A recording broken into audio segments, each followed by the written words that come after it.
नमस्कार दोस्तों, मैं पूनम विश्वकर्मा फिर से आप सबका स्वागत करती हूँ आपके अपने YouTube चैनल पर, जो कि है virtual academy for computer education. ठीक है, तो अभी हमने रिसेंटली एक कोर्स यहाँ पे स्टार्ट किया है, लर्न कंप्यूटर बेसिक्स, जिसमें आप कंप्यूटर की हर बेसिक चीज को सीख सकते हैं from beginning to the end. ठीक है, तो आइए आज मैं आपके सामने लेके आई हूँ लेसन नंबर 3, जिसमें हम बात करेंगे सॉफ्टवेयर के बारे में और प्रोग्रामिंग लैंग्वेज के बारे में, और इन दोनों में क्या रिलेशनशिप है वो भी हम देखेंगे।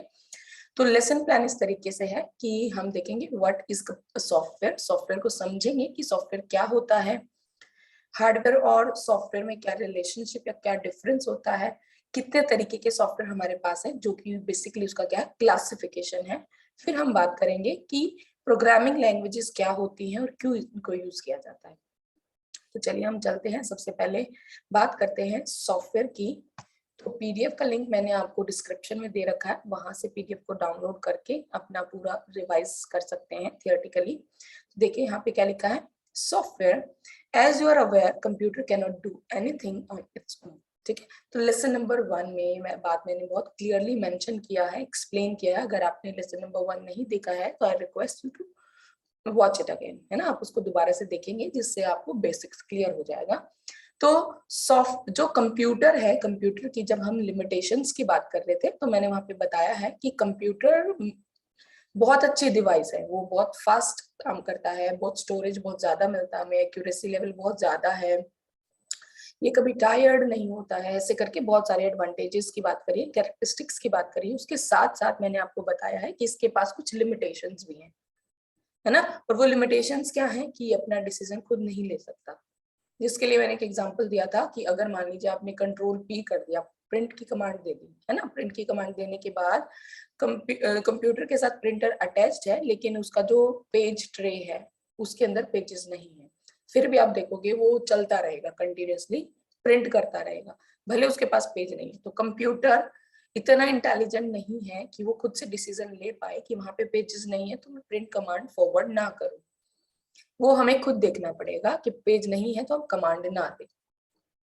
ठीक है, तो कंप्यूटर का जो लेस डिसीजन मेकिंग है उसकी वजह से वो अकेले काम नहीं कर सकता, उसको काम के लिए किसी चीज की हेल्प की जरूरत है, गाइडेंस की जरूरत है, इंस्ट्रक्शंस की जरूरत है। तो कंप्यूटर डिवाइस, हार्डवेयर डिवाइस को जो इंस्ट्रक्शंस मिलती हैं वो कहाँ से मिलती हैं, सॉफ्टवेयर से।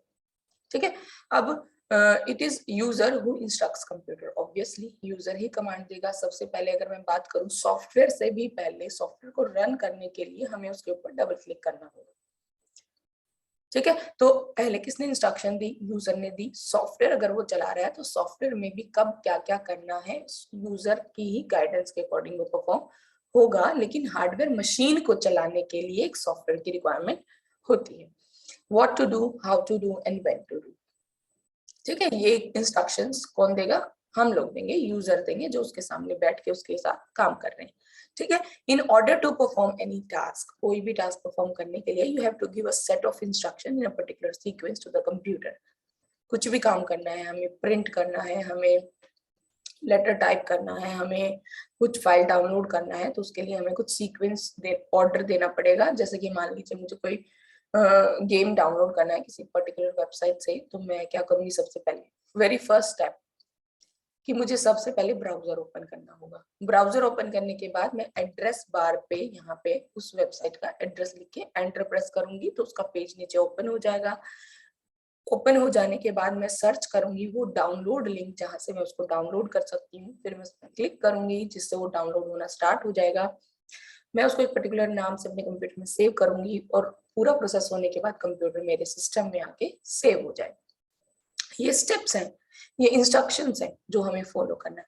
उसी तरीके से अगर हमें कंप्यूटर से कुछ काम कराना है तो उसको भी हमें इसी तरीके से इस पर्टिकुलर सीक्वेंस में गाइड करना होगा, है ना। तो जो स्टेप जिस पोजीशन पे है उस पोजीशन पे ही होना चाहिए। अगर मैं बोलूँ सीधा मैं फाइल सेव करूंगी, वो चीज पॉसिबल नहीं है। पहले मुझे ब्राउजर ओपन करना है, फर्स्ट हमेशा फर्स्ट रहेगा, सेकंड मुझे एड्रेस बार में उसका एड्रेस देना है, सेकंड हमेशा सेकंड रहेगा, फिर मुझे सर्च करना है डाउनलोड लिंक को, फिर मुझे नाम देके फाइल को सेव करना है। ठीक है, These set of instructions are called program। अगर मैं बात करूं सॉफ्टवेयर की टर्म में तो सॉफ्टवेयर में क्या है, सेट ऑफ इंस्ट्रक्शंस है, जैसे कि मैंने अभी बताया उसी तरीके से क्या प्रोग्राम किस चीज के लिए है, तो उसमें वो ही इंस्ट्रक्शन लिखी होती है, और उन इंस्ट्रक्शंस को एक साथ अगर हम बोले तो हम उनको क्या बोलेंगे, प्रोग्राम। ठीक है, software refers to a set of programs that makes the hardware perform a particular set of tasks in a particular order. Software can be classified mainly into the following categories and subcategories. तो हम इनकी बात करेंगे। तो सबसे पहले मैं highlight करती हूँ बहुत इंपॉर्टेंट पॉइंट्स को। Computer can not do anything on its own, है ना, तो वो खुद से कुछ नहीं करेगा। It is user instructs a computer what to do, how to do and when to do. ठीक है, in order to perform a task you have to give a set of instruction in a particular order to the computer. तो उन set of instruction को daily बार बार देने के बजाय हम एक फाइल क्रिएट कर लेंगे और उस फाइल में उन सारे इंस्ट्रक्शंस को एक पर्टिकुलर ऑर्डर में लिखेंगे, जिसको हम क्या बोलेंगे, प्रोग्राम। ठीक है, software refers to a set of, अब ये प्रोग्राम ही क्या है, ये सॉफ्टवेयर है ना, जो उस हार्डवेयर डिवाइस को कोई भी काम परफॉर्म करने के लिए एबल करता है। ठीक है, अब क्लासिफिकेशन क्या है देखेंगे आप कि सॉफ्टवेयर की क्लासिफिकेशन क्या है। सॉफ्टवेयर की दो कैटेगरीज यहाँ पे आप देख पा रहे होंगे, एक है सिस्टम सॉफ्टवेयर और एक है एप्लीकेशन सॉफ्टवेयर। ठीक है, अब एक छोटा सा एग्जांपल मैं देना चाहूंगी। सिस्टम लिखा क्या है, सिस्टम। तो सिस्टम सॉफ्टवेयर मतलब वो सॉफ्टवेयर जो सिस्टम के लिए है, कंप्यूटर सिस्टम के लिए है। एप्लीकेशन सॉफ्टवेयर वो है जो हमारे लिए, जिस तरीके से मेमोरी होता है ना, primary memory for the system and secondary memory, मतलब जो हमारा एक्सटर्नल मेमोरी मैंने बताया था वो है हमारे लिए, यूजर के लिए। उसी तरीके से सॉफ्टवेयर की भी दो कैटेगरी है, एक है सिस्टम सॉफ्टवेयर और एक है एप्लीकेशन सॉफ्टवेयर। ठीक है, अब सिस्टम सॉफ्टवेयर का अगर मैं एग्जांपल दूं आपको, तो आप लोग जानते हैं, उन सभी से आप फेमिलियर हो कि विंडोज है ना, कभी भी हम कंप्यूटर ऑन करते हैं, कभी लैब में, घर में, कहीं पे भी, तो विंडोज ऑपरेटिंग सिस्टम हमने देखा है उसमें होता है। ठीक है, और अगर हम एप्पल का कंप्यूटर यूज करते हैं तो वहां पे मैक ऑपरेटिंग सिस्टम होता है, मैकिंतोश। ठीक है, अगर मैं बात करूँ एक फोन की, तो फोन में क्या होता है, एंड्रॉइड ना, एंड्रॉइड फोन लिया है मैंने, एंड्रॉइड फोन मुझे लेना है, या फिर हम बात करते हैं एप्पल की, तो जिसमें क्या होता है, iOS, सेम ऑपरेटिंग सिस्टम। ठीक है, तो देखिए जो लैपटॉप है वो कंप्यूटर सिस्टम है, डेस्कटॉप भी कंप्यूटर सिस्टम है, और लेकिन मोबाइल भी क्या है, मिनी लैपटॉप ही लगा लीजिए आप, तो उसमें जो एंड्रॉइड और iOS है वो भी क्या है, सिस्टम सॉफ्टवेयर है। ठीक है,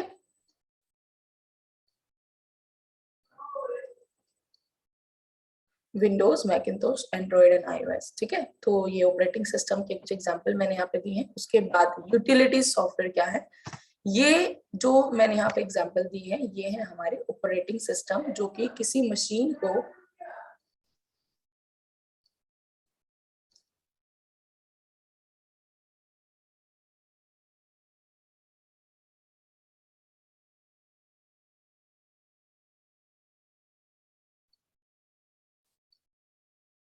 तो उसके बाद है सिस्टम सॉफ्टवेयर में यूटिलिटी सॉफ्टवेयर हमारे। ठीक है, कंप्यूटर को, मशीन को, अगर हमने मशीन परचेज करा, कंप्यूटर परचेज किया, उसमें अगर ऑपरेटिंग सिस्टम नहीं है, सिस्टम सॉफ्टवेयर नहीं है, तो वो रन नहीं होगा, वो एग्जीक्यूट नहीं कर पाएगा, हम उसको ओपन भी नहीं कर पाएंगे। तो ये सबसे बेसिक है, इसको हम प्लेटफॉर्म भी बोलते हैं कि अगर आपको कंप्यूटर पे काम करना है तो आपको एक प्लेटफॉर्म चाहिए सबसे पहले, जिसको हम बोलते हैं ऑपरेटिंग सिस्टम।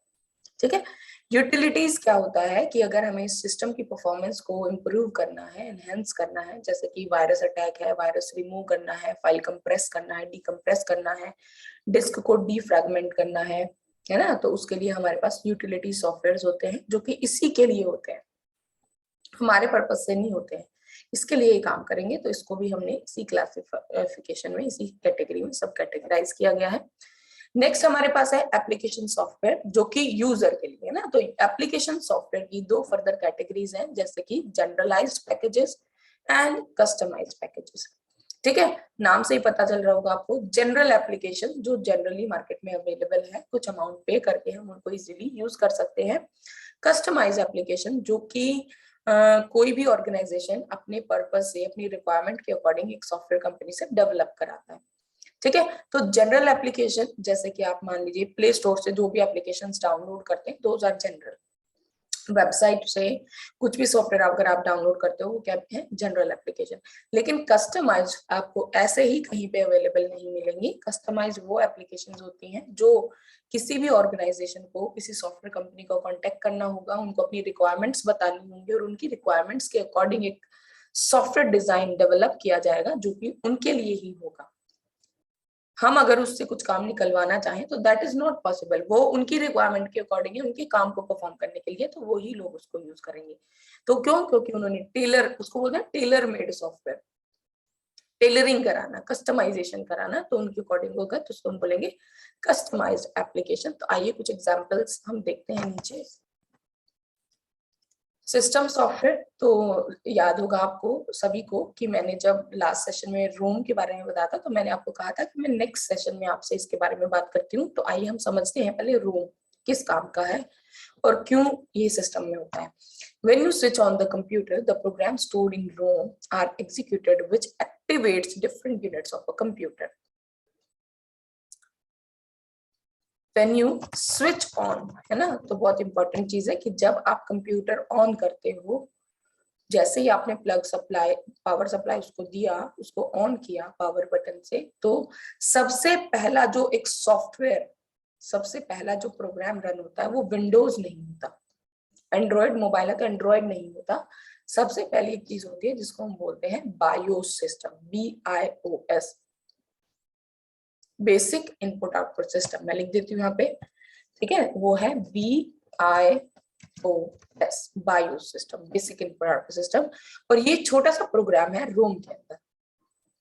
रोम क्या है? रीड ओनली मेमोरी है, प्राइमरी मेमोरी कैटेगरी में आता है, लेकिन परमानेंट है। एक बार इसमें जो कंटेंट लिख दिया गया है वो हमेशा के लिए है, ठीक है। तो कंपनी जब भी मैन्युफैक्चर करती है कंप्यूटर को, तो डिवाइस को, तो उसमें रोम में एक प्रोग्राम लिख देते हैं वो लोग, जो कि क्या काम करता है, जिसका काम है कंप्यूटर को अवेक कराना, बूट करना, उसको नींद से जगाना, कि ऑन नहीं किया था तो वो सो रहा है और हमें उसको जगाना है, उसके साथ काम करना है। तो आप जैसे ही ऑन करते हो तो बायोस सिस्टम उसको अवेक कराता है, जब जो यहाँ पे लिखा हुआ है activates different units of computer. Unit आ गया तो इनपुट आउटपुट मेमोरी CPU, हर चीज, हर यूनिट को एक्टिवेट करना, and makes it ready for your work, है ना, आपके काम के लिए उसको रेडी करना।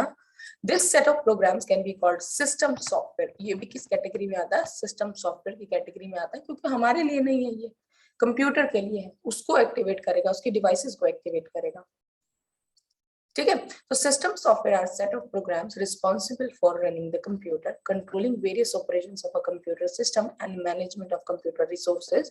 जो किस कैटेगरी में आता है? ऑपरेटिंग सिस्टम, सिस्टम सॉफ्टवेयर की कैटेगरी में, ठीक है। बहुत क्लियरली लिखा हुआ है, जिसको रिस्पॉन्सिबल है कंप्यूटर को मैनेज करने के लिए। बायोस सिस्टम है, उसको मैं थोड़ा सा और चीजें ऐड करना चाहूंगी यहाँ पे, कि पूरा क्लियर हो जाए कि BIOS system, basic input output system, step number 1 क्या है इसका, ये क्या स्टेप सबसे पहले परफॉर्म करता है, ठीक है। तो स्टेप नंबर 1 इसका क्या है? बूट करना, बूटिंग, ठीक है, बूट, या फिर आप बोलो एक्टिवेटिंग।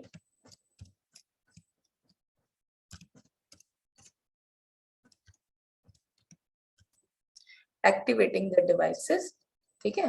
कौन सी डिवाइसेस? जो सारी कंप्यूटर से कनेक्टेड हैं। तो हर तरीके की हार्डवेयर डिवाइस को एक्टिवेट करने का काम है बायोस सिस्टम का, ठीक है। आप कभी नोट करके देखो कि जब भी आप कंप्यूटर ऑन करते हो, एक बार सभी डिवाइसेस में लाइट ब्लिंक करता है, तो कि रोम उसको एक्टिवेट कर देता है। स्टेप नंबर 2 क्या है? जब सिस्टम बूट हो जाता है, तो जिस भी कंपनी का वो डिवाइस है, आपका एसर है तो एसर लिखा हुआ आएगा स्क्रीन पे, लेनोवो है तो लेनोवो, एंड्रॉइड का मोबाइल, ओप्पो का मोबाइल है तो ओप्पो लिखा आता है ना, एप्पल का मोबाइल है तो एप्पल लिखा आता है, इस तरीके से, ठीक है। तो बूटिंग हो गया। बूटिंग के बाद इसी का काम है, बायोस सिस्टम का ही काम है क्या करना? Copy window files to RAM, है ना। अब देखो कौन सी मेमोरी? प्रोसेसर्स मेमोरी है, रैम, है ना। तो अगर विंडोज रन हो रहा है, अभी जैसे विंडोज रन हो रहा है, तो विंडोज की फाइल्स कहाँ है? रैम में है, ठीक है। तो बूटिंग करने के बाद, हर डिवाइस को चेक करने के बाद, एक्टिवेट करने के बाद, उसका ही काम है विंडोज की सभी फाइल्स को हार्ड डिस्क से उठाकर रैम में आके कॉपी करना, कहाँ होती है हमारी विंडोज? सी ड्राइव में। तो सी ड्राइव से हर फाइल को कॉपी करके रैम में आके पेस्ट करना, तब हम उसके साथ काम करना स्टार्ट कर देंगे। अब यहाँ पे जो हमारा बायो सिस्टम है उसका काम खत्म हो गया है, ठीक है। अब हम आगे का सारा काम किससे करेंगे? हमारे ऑपरेटिंग सिस्टम से, ठीक है। तो ऑपरेटिंग सिस्टम क्या है? ये सबसे बड़ा सॉफ्टवेयर है जिसका कैटेगरी क्या है? सिस्टम सॉफ्टवेयर है, जो कि हमें एक इंटरफेस प्रोवाइड करता है यूजर के साथ कम्युनिकेट करने के लिए मशीन का, है ना। इंटरफेस का मतलब क्या है? अभी आप देखो स्क्रीन पे विंडो आ रहा है, कर्सर आ रहा है, बटन्स आ रहे हैं, स्टार्ट मेन्यू हमारे पास है ना। तो बहुत सारी चीजें हैं जिससे हम इससे बात कर रहे हैं एक तरीके से। तो ये इंटरफेस जो प्रोवाइड किया है ये हमारे विंडोज ने हमें प्रोवाइड किया है, जो कि हमारा ऑपरेटिंग सिस्टम है। तो सबसे पहला जो रिस्पॉन्सिबिलिटी है एक ऑपरेटिंग सिस्टम का, वो क्या है? हमें एक इंटरफेस प्रोवाइड करना। दूसरा क्या है हम उसकी रिस्पॉन्सिबिलिटी की? हार्डवेयर डिवाइसेस को मैनेज करना जो जो उसके साथ कनेक्टेड है। कनेक्ट किया हमने, उसको एक सपोर्टिंग सॉफ्टवेयर चाहिए, उसको अपने आप वो विंडोज इंस्टॉल कर देगी, ठीक है। तो अटैच करना, डिटैच करना, ये सारी चीजें मैनेज करना, मेंटेन करना, डिस्क की सारी फाइल्स को, कि हम फाइल्स को रीनेम कर रहे हैं, हम फाइल्स को डिलीट कर रहे हैं, है ना, फाइल से रिलेटेड सारा मैनेजमेंट। ओके। सम पॉपुलर जो हमारे ऑपरेटिंग सिस्टम्स हैं वो है Unix, Windows and Linux. Macintosh हो गया, है ना, हर कंपनी के हमारे पास अवेलेबल है। तो ये इंपॉर्टेंट चीज है जो आप यहाँ से रीड करेंगे, ठीक है। और कुछ एग्जांपल्स यहाँ पे हैं, और आप गूगल पे और भी इसको स्टडी कर सकते हैं, चेक कर सकते हैं और क्या ऑपरेटिंग सिस्टम्स अवेलेबल हैं। Although operating system provides all features user needs to manipulate their systems inevitably, they still do not meet everyone's expectation.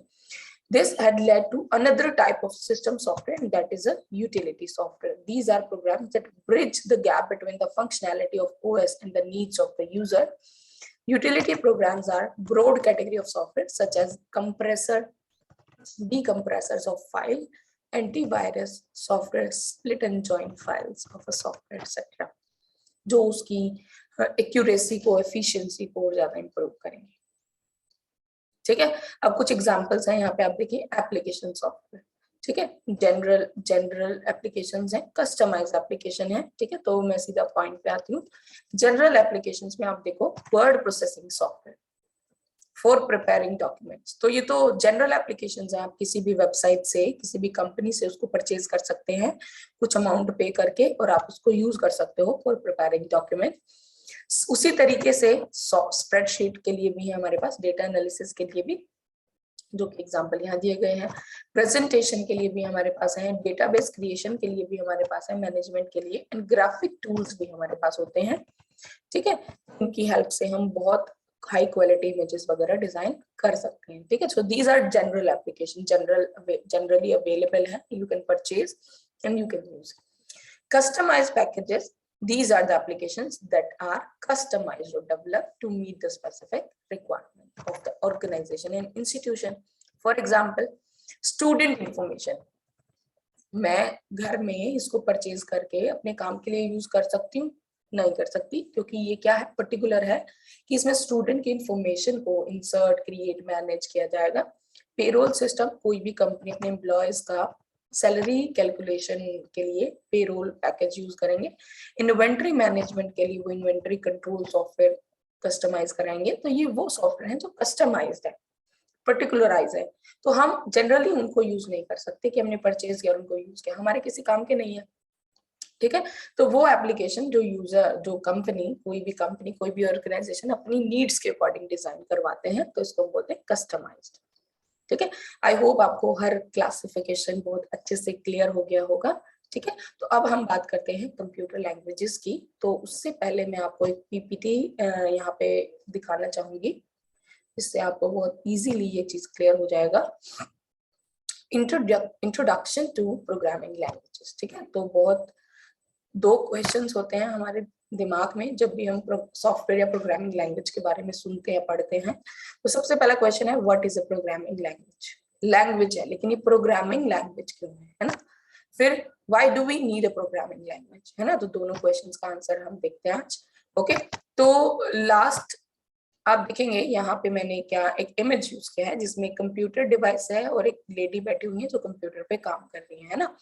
तो अगर ये इससे काम कर रही है तो इंस्ट्रक्शंस दे रही हैं और अंदर एक सॉफ्टवेयर रन हो रहा है, तो इनकी इंस्ट्रक्शंस और कंप्यूटर में जो प्रोग्राम है उसके अकॉर्डिंग वो उसके साथ इंटरफेस कर पा रही है, काम कर पा रही है। लेकिन सॉफ्टवेयर है तो वो पॉसिबल है, लेकिन अगर मैं बात करूं कि इसके सामने इसको बोल बोल के गाइड करे कि प्लीज मुझे please provide me the output of this file, ठीक है, तो हम नेचुरल लैंग्वेज बोल रहे हैं और कंप्यूटर को नेचुरल लैंग्वेज समझ नहीं आता है, तो वो उसको अंडरस्टैंड नहीं कर पाएगा और उस इंस्ट्रक्शंस को फॉलो नहीं कर पाएगा, कितना भी बोलते रहो, ठीक है। तो उसको कैसे करना है हमें, आप देखिए एक ह्यूमन है, एक गर्ल है यहाँ पे और कंप्यूटर है ना, तो एक तो कम्युनिकेशन पॉसिबल है, लेकिन ये वाला पॉसिबल नहीं है क्योंकि human human natural language use करेंगे। उनको हिंदी आता है तो उनको भी एक लैंग्वेज आता है ना, तो ये भी कम्युनिकेशन थोड़ा सा लिमिटेड है। किस चीज में कि उनका जो मोड ऑफ कम्युनिकेशन है, जो लैंग्वेज है, वो सिमिलर होना चाहिए, कॉमन होना चाहिए। हिंदी है तो हिंदी आना चाहिए, इंग्लिश है तो इंग्लिश आना चाहिए, दोनों को, है ना।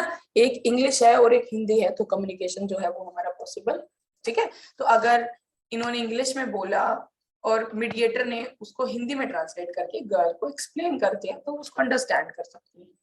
उसी तरीके से हम रिवर्स भी कर सकते हैं, मतलब एक मीडिएटर अगर होगा तो कम्युनिकेशन पॉसिबल है, लेकिन प्रोवाइडेड कंडीशन क्या है बिना मीडिएटर के कि दोनों का मोड ऑफ कम्युनिकेशन या फिर बोलेंगे हम कि लैंग्वेज सेम होना चाहिए, ठीक है। नेक्स्ट बात करते हैं हम communication with computer system.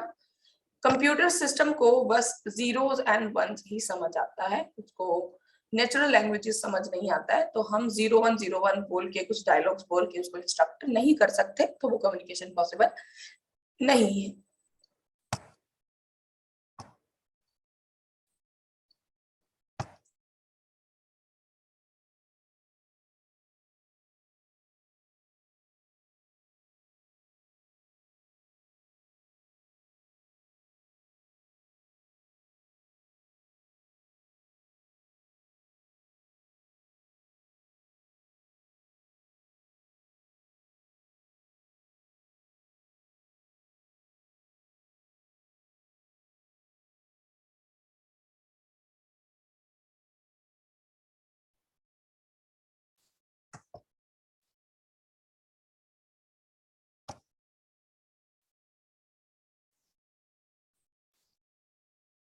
Okay, सो यहाँ पे आप देखेंगे एक रिलेशनशिप दिखाया है मैंने कि सबसे नीचे जो पायदान है उस पे क्या है, हार्डवेयर मशीन है हमारा, मशीन के जस्ट ऊपर उसी मशीन की नेटिव लैंग्वेज है, उसकी नेटिव लैंग्वेज क्या है, उसको 0 एंड 1 समझ आता है। 0-1 होता क्या है, हार्डवेयर को पता है उसे कब काम करना है, जब उसको इलेक्ट्रिसिटी सप्लाई मिलता है, ठीक है।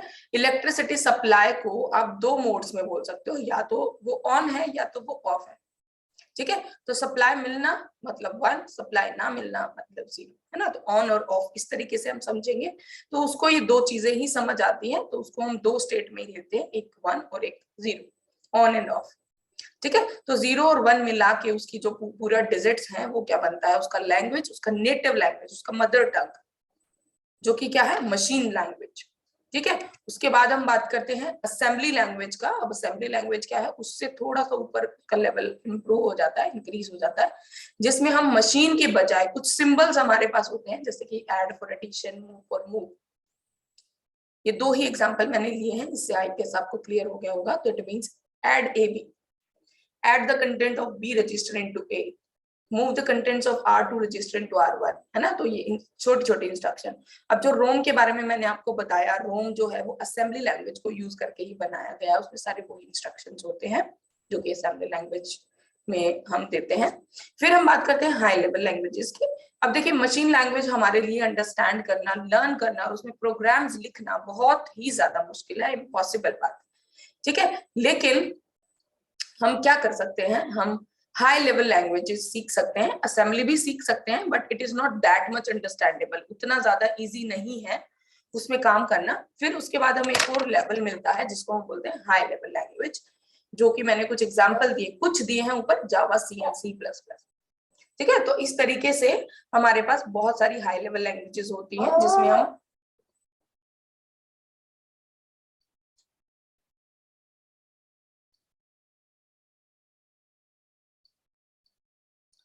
प्रोग्राम्स लिख के इस कंप्यूटर को इंस्ट्रक्ट कर सकते हैं। अब देखिए यहाँ पे एक छोटा सा सैंपल कोड लिखा है मैंने, उसका मतलब क्या है हम समझते हैं एक बार। इफ n मॉड्यूलस बाय 2, है ना, कि अगर हम n को डिवाइड है, ये मैं बता रही हूँ आपको डिवाइड, है ना, तो अगर हम डिवाइड करेंगे तो कोशेंट नहीं आता है, इससे आएगा रिमाइंडर, है ना, तो समझिएगा इसको कि n मॉड्यूलस बाय 2, कि अगर हम n को 2 से डिवाइड करते हैं तो क्या रिमाइंडर मिलता है, रिमाइंडर मिलेगा।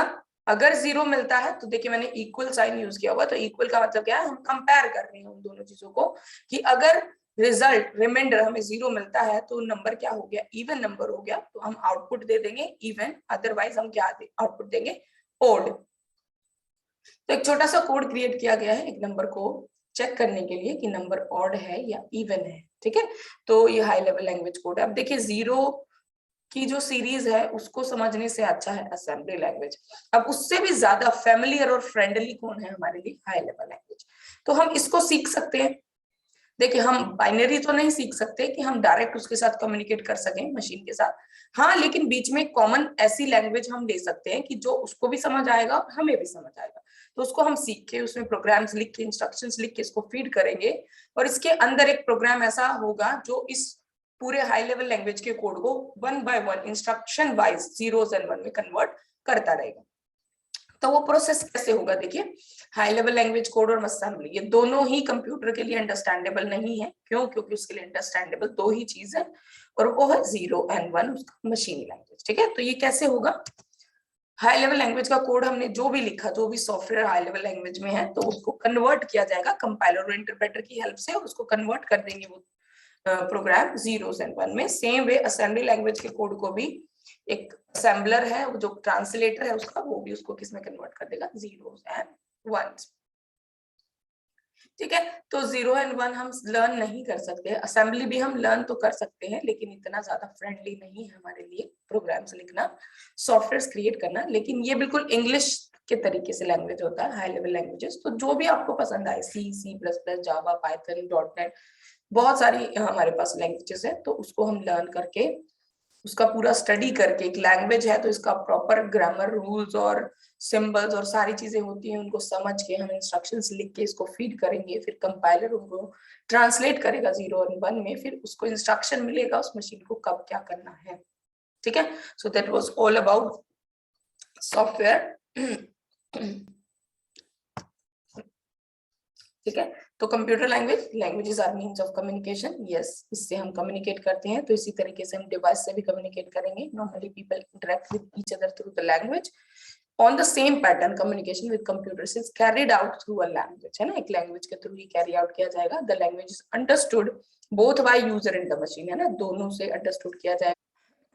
Just as every language like English, Hindi has its own grammatical rules, so every computer language is bound by some rules, है ना। तो मैंने अभी बताया भी था आप लोगों को कि अगर हिंदी के कुछ रूल्स, इंग्लिश में किस तरीके से सेंटेंस क्रिएट किया जाएगा, फॉर्म किया जाएगा, हिंदी में किस तरीके से फॉर्म किया जाएगा, तो उसके कुछ रूल्स है जिसको हम बोलते हैं ग्रामर रूल्स इंग्लिश में, और व्याकरण जो होता है वो हिंदी में, ठीक है। तो उसी तरीके से हमारी जो लैंग्वेज है कंप्यूटर लैंग्वेज, उसके भी कुछ रूल्स एंड रेगुलेशंस होते हैं, कुछ तरीका होता है, उसके भी कुछ रूल्स होते हैं, ठीक है, जिसको हम बोलते हैं सिंटैक्स रूल्स, और उसके अकॉर्डिंग हम अपनी प्रोग्रामिंग करते हैं, जिसके बाद हम उन क्रिएटेड प्रोग्राम से कंप्यूटर के साथ इजीली कम्युनिकेट कर सकते हैं, ठीक है। तो ये सारे लेवल हैं जो कि मैं ऑलरेडी आपको एक्सप्लेन कर सकती हूँ, आप यहाँ से इसको रिवाइज कर सकते हैं। हाई लेवल लैंग्वेज के कुछ एग्जांपल्स दिए गए हैं यहाँ पे, जो कि मैं बता रही थी आपको कि C++, जावा, पाइथन, इस तरीके से। तो कुछ लैंग्वेजेस हैं जो जिनके बारे में आप थोड़ा सा पढ़ सकते हैं। कंपाइलर्स एंड असेंबलर भी मैं आपको एक्सप्लेन कर सकती हूँ कि कर चुकी हूँ कि कंपाइलर क्या होता है कि सोर्स प्रोग्राम को, सोर्स कोड को ऑब्जेक्ट कोड मतलब मशीन कोड में कन्वर्ट करता है 0 and 1 में, ठीक है, ट्रांसलेटर एक तरीके का।